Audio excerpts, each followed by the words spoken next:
Hello, Kingswood. This week on Night Watch, we talk about Walt Disney, the Quiz Bowl, tons of sports, a brand new segment, and Gabe buying a 1x1 square foot piece of land in Scotland.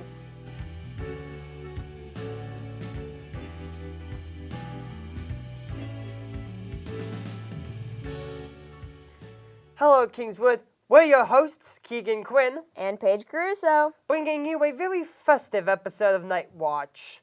So what are your plans for vacation? I'm going to Washington, D.C. What about you? Boring and staying in Massachusetts. Oh, that's still fun, though. Oh. Our top story of the week, congratulations to the Quiz Bowl A team, consisting of Spencer Clark, Sam Keniston, Cooper McCourt, Liam Moore, and Jin Swang. I will mispronounce that. Jin Swang, who took 7 out of 10 matches at last Saturday's Merrimack tournament against some very tough competition. That moves us into 3rd place for the state. Way to go, guys. The Kingswood Legends basketball game is on December 23rd. Registration is available at kingswoodathletics.com. There's a $20 registration fee to help support alumni scholarships in Kingswood basketball. Attention, all seniors. Please finish your superlatives by January 19th. Also, remember to get your ornament from the library tree. And now, the album of the week.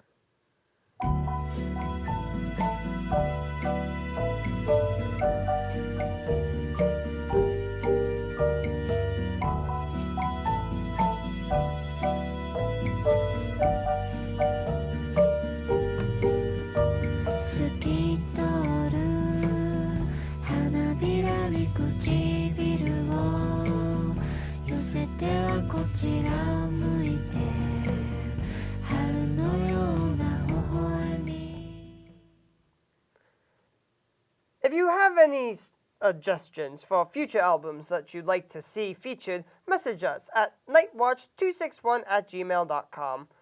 Now, here's a very special, very exclusive editorial coming from a very special and very exclusive person, Laura Fernandes. This is a Night Watch editorial.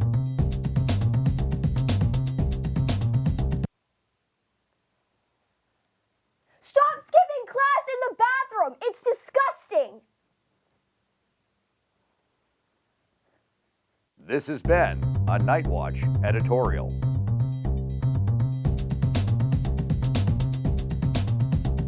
And now, here's me with the lunch menu. Kiss today goodbye. The sweetness and the sorrow. We did what we had to do. But I won't forget what I did for love. What I did for love.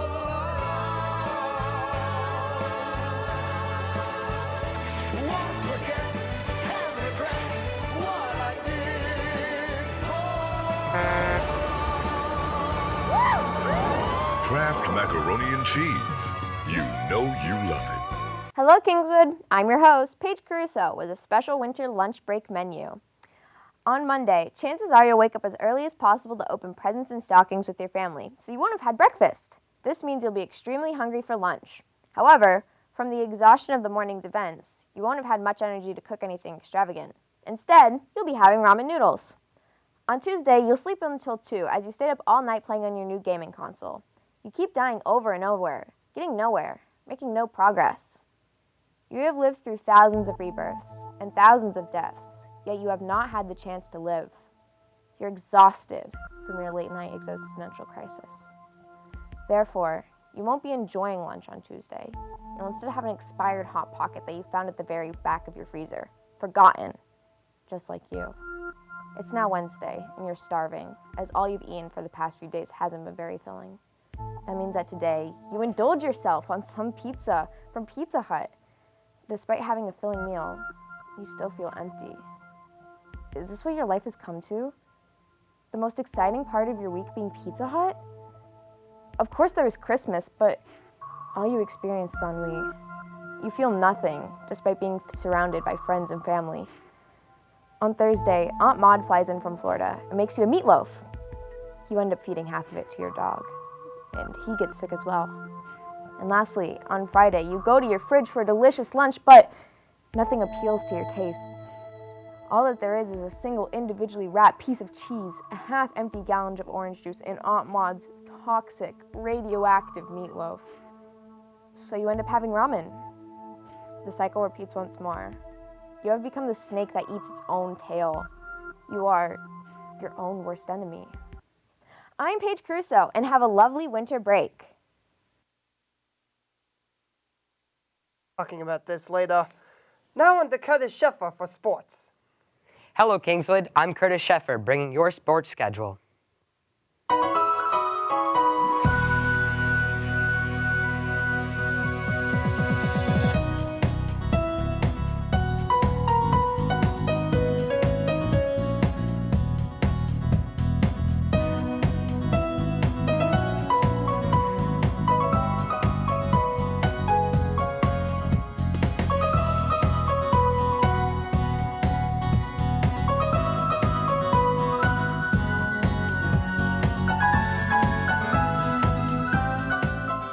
Next, let's congratulate our athletes of the week. Our female athlete of the week from girls ice hockey team, junior Jenny Baldwin. Captain Jenny Baldwin led the girls hockey team to their first win of the season, scoring 3 goals. Great work, Jenny. And congrats to the Knights Wolves. Our male athlete of the week was nominated by Coach Farragher and is Brady Moulton. Captain Brady Moulton helped the boys basketball team get their first win of the season versus the Oyster River. His competitive leadership in practice has helped set the tone for the Knights going forward. Congratulations, Brody. Let's go back to the desk.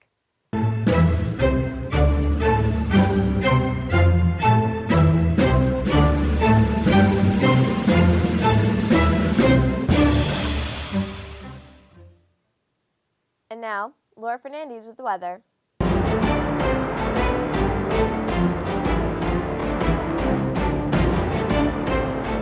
Hello, Kingswood. I'm Laura Fernandes, and happy holidays. This weekend will be fairly decent for weather, considering it is late December. There's no chance of precipitation this weekend, and even if there was, there would be no snow. Actually, you can have a holiday party outside. I'm Laura Fernandes, and I hope you have a very happy holiday. Back to the desk. It's time to move on to Lord Right Reverend Gabriel Giesler with entertainment. This week,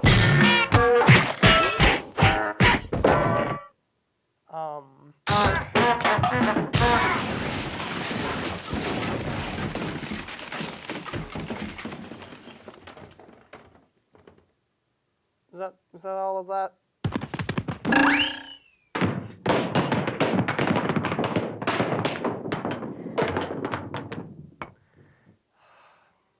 We done yet? This week he talks about what if. Hello, Kingswood. I'm Gabe Giesler, and today I'm going to talk about What If Season 2, the multiversal 3D animated Marvel show. The second season comes out on December 22nd, 2023, but also there will be a new episode every day. I remember when the first season came out, and I really liked it, but everyone else hated it.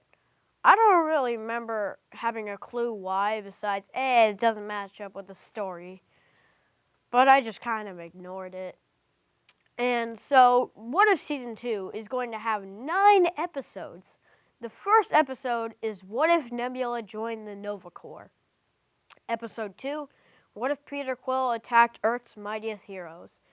Episode 3, What If Happy Hogan saved Christmas? Episode 4, What If Iron Man crashed into the Grand Master? Episode 5, What If Captain Carter fought the Hydra Stomper? Episode 6, What If the Avengers assembled in 1602? Episode 7, What If Hela found the 10 rings? Episode 8, What If Cohorty reshaped the world? And closing off with Episode 9, What If Strange Supreme intervened? That's a lot of different names. But the one that looks the most interesting to me is What If Hela found the 10 rings? Which could mean a lot of things. Most of them are not good. A, Hela and Odin still won the wars they fought. B. Odin still locks up Hela. C. Hela could escape faster from prison. D. Thor loses the fight to Hela from being weaker and due to the 10 rings, and from her escaping sooner, not to mention. And E. Hela rules over Asgard. So all of those things weren't very good, except for A and B. I guess the worst had to be either D or E. But we'll just have to wait and see what actually happens in the episode. In the meantime, we're just going to have to wait for the episode to come out.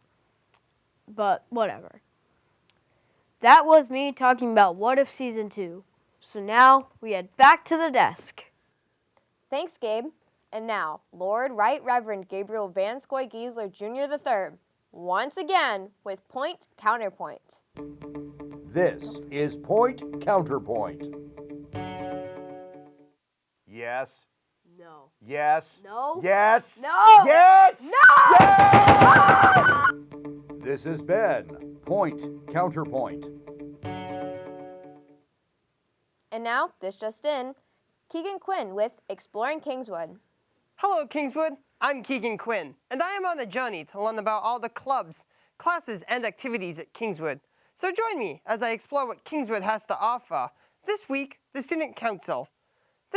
Club is made up of elected students from every grade. Every grade has a president, a vice president, a secretary, a treasurer, and 4 representatives. There's also the student body, which is in charge of all the grades. All of these positions have a responsibility to uphold. Let's ask different members what they do for the Student Council. This is Mr. Myers, head of the Student Council. What's your favorite part about being in charge of the council? Working with this group of students and all the activities that we do and things that can improve the community of the school.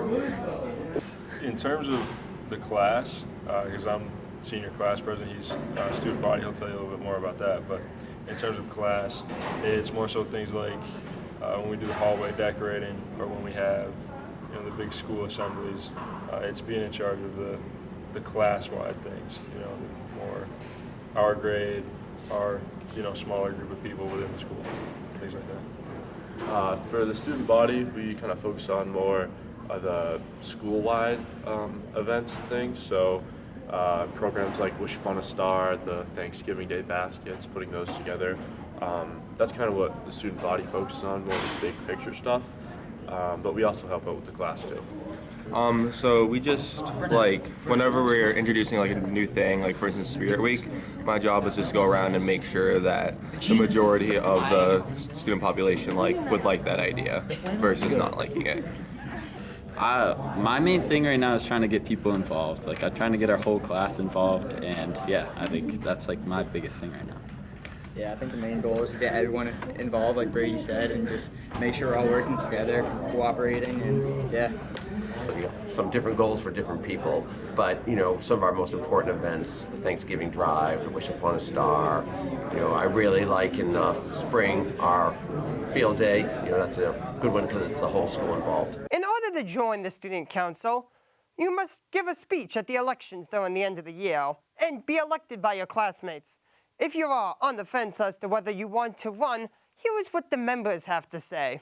I'd say if you like being part of the school community, have school spirit, and you have a little bit of time that you'd like to volunteer towards the school, it's definitely a great thing to do. If you're going to college, it's a great thing to go on your college resume, and it's just a little bit more of a smaller community within our school. If you want to be involved and you want to get other people involved, I think it's good, and I'd just be confident with it. Be confident with your speech and just have fun too. It's not super serious here. A lot of our guys like to have fun here, so. I think, obviously take any opportunity you can to get involved at the school. It's a small school, and I think, when you apply to colleges, that's something that you learn is that Kingswood is a pretty small school, and colleges are big, so, it's something you can add to a college resume, but it's also something that will give you a little bit of insight into how things run and how you should be a part of a school in ways that you can kind of, make yourself into somebody who's ready for, you know, the next big challenge, somebody who's ready for something like a college, you know, instead of just somebody who's, you know, just another small fish in the small pond, you know. Yeah, I definitely agree with that. A lot said there, but I think also just being involved in the school and the community, it's always a good thing to do. Just kind of staying active and involved. It also keeps your options open. You can kind of feel it out, student council, see if you like it or not, see if it's for you. And if not, I mean, you don't have to do it the next year. But I think it's just a good way to, put your name out there a little bit, but also just be able to work with others. And it is pretty fun what we do. So yeah, and it builds relationships too. Yeah, like you can build relationships with not only people in your class who have, you know, some influence, but also teachers. Like Mr. Myers is not going to be Mr. Myers next year, but you know, you can build relationships with teachers, and you know, they kind of understand that you're a reputable kid and somebody that they can trust with having responsibilities and things like that. You can also get on night watch. You can also get on night watch. Thank you to the student council for everything that they do. And, well, that's all the time I have. My name is Keegan Quinn, and keep exploring. Goodbye! Thank you so much for tuning in this week. We've been your anchors. Keegan Quinn. And Paige Caruso. Have a great vacation.